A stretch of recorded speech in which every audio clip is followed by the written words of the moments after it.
C'est mardi, c'est le moment de découvrir un extrait de l'épisode qui va sortir ce jeudi sur Entreprendre avec équilibre. Je te souhaite une très belle écoute. Dans les vrais faux aussi, il y avait les émotions sont universelles. Mais justement, il y avait Paul Ekman qui avait mis un peu en avant certaines émotions dites universelles. Et toi, tu nous as dit faux. Donc, est-ce que ce serait un mythe? Est-ce que tu peux nous en dire plus là-dessus? Alors, c'est vrai que pendant très longtemps, enfin, ou même cette idée d'émotion universelle, elle continue.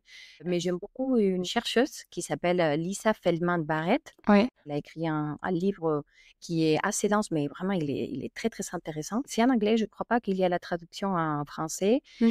How Emotions Are Made, Mhm. The Secret Life of the Brain. J'espère que les gens ont compris, sinon tu pourrais écrire peut-être. Dans la description, oui. Et en fait, elle décrypte comment, il y a beaucoup des recherches qui ont été faites dans ce sens et qui, prouvent entre guillemets, que, certaines émotions semblent universelles, mais qu'en fait, il n'y a pas assez des preuves et qu'au contraire, quand on mesure même, ne serait-ce que par exemple les micro-mouvements Mm. des personnes qui en fait, les gens parfois ils disent qu'ils ressentent de la tristesse alors que les micro-mouvements correspondraient davantage à une autre émotion. Donc ça veut dire qu'elles sont plutôt culturelles, qui Mm. finalement on n'a pas parfois, c'est pas si facile de détecter aussi les émotions, chez soi Ouais. et que, pas toutes les émotions sont présentes dans toutes les cultures. Mmh. C'est hyper intéressant, ouais. On peut aussi se tromper, même nous, et vraiment croire Mmh. que c'est, certaines émotions, par exemple par rapport à il y a des photos qui Ouais. avaient été, prises justement un peu pour, montrer c'est ce qui serait les expressions, idéales, OK. Oui, OK. C'était, en gros des photographies qui mettaient en avant ouais. une expression du visage pour, dire, dans tel cas, bah, dans la joie, le visage, il a tendance à se comporter de telle manière. Mais en fait, c'est ce qui est super intéressant, c'est qu'il t'explique comment ça avait été validé OK. et ça pose quand même question. Mais parce que tu vois, par exemple, lui, normalement, c'est la surprise, mais en fait, ça a été validé en disant: «Bon, ce visage représente quoi?» OK. Et visiblement, quand on les fait comme ça, beh, la plupart, enfin, tout le monde dit, tu vois, surprise ou enfin, la plupart des personnes font ça. Mais après, quand c'est pas ces photos-là et que, tu vois, par exemple, ça et tu sais que là, les gens, ils savaient pas. Quand, par exemple, c'était cette Mmh. photo-là qui un acteur. OK.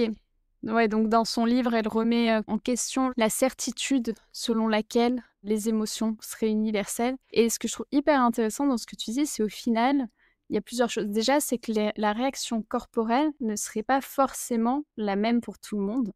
Déjà, ça, c'est une première chose que je trouve, intéressante et aussi que, bah, culturellement, dans certaines cultures, il y a peut-être certaines émotions qui sont pas forcément acceptées et tout et du coup, ça influence, énormément aussi la manière dont on va les ressentir et je trouve que ça rejoint beaucoup aussi ce que tu dis sur le fait que la manière dont on va comprendre nos émotions est liée à notre histoire. Parce que pareil, dans certaines familles, il peut y avoir des émotions qui sont pas acceptées parce que les parents eux-mêmes n'ont pas été habitués ou culturellement, peut-être viennent, ont eu, dans les traditions aussi, de certaines émotions qui étaient pas forcément, valorisées ou qui c'était mieux de les vivre, de manière très, intime, tu vois, avec soi-même et donc je trouve que ça rejoint vachement ce que tu disais au final, le fait qu'elle soit pas universelle. Il y a des similitudes, mais c'est pas une universalité qui est, stricte, quoi. Oui, tout à fait, tout à fait. Là, c'est ce que tu viens de dire, ça me fait penser beaucoup à parce que c'est vrai que finalement on parlait d'émotion, mais on n'a pas dit qu'est-ce qu'est une émotion, et que j'aime beaucoup, cette définition d'Antonio Damasio Mmh.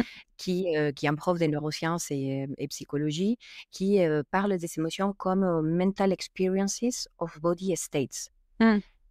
Ou cette définition, alors en français, je ne sais pas comment on pourrait traduire. Est-ce que c'est un peu l'expérience qui fait les mentales des états du corps? C'est-à-dire que les émotions sont indissociables finalement du corps. Mmh mh. Finalement, une émotion, c'est ça, c'est une sensation physique qui arrive un peu sans prévenir, comme un courant électrique qui apparaît, voilà, d'abord dans les corps. Très souvent, mais surtout si on parle des réactions émotionnelles, c'est d'abord dans les corps et ensuite c'est les mentales qui donnent une interprétation. Et justement, pareil, dans ces livres, elle évoque beaucoup cette idée que parfois, il peut avoir même sensation physique, ou pratiquement les mêmes parce que on est tous différents, Ouais. mais que par contre, les noms donnés à l'émotion étaient différents selon les personnes. Découvre l'épisode en entier ce jeudi sur Entreprendre avec équilibre.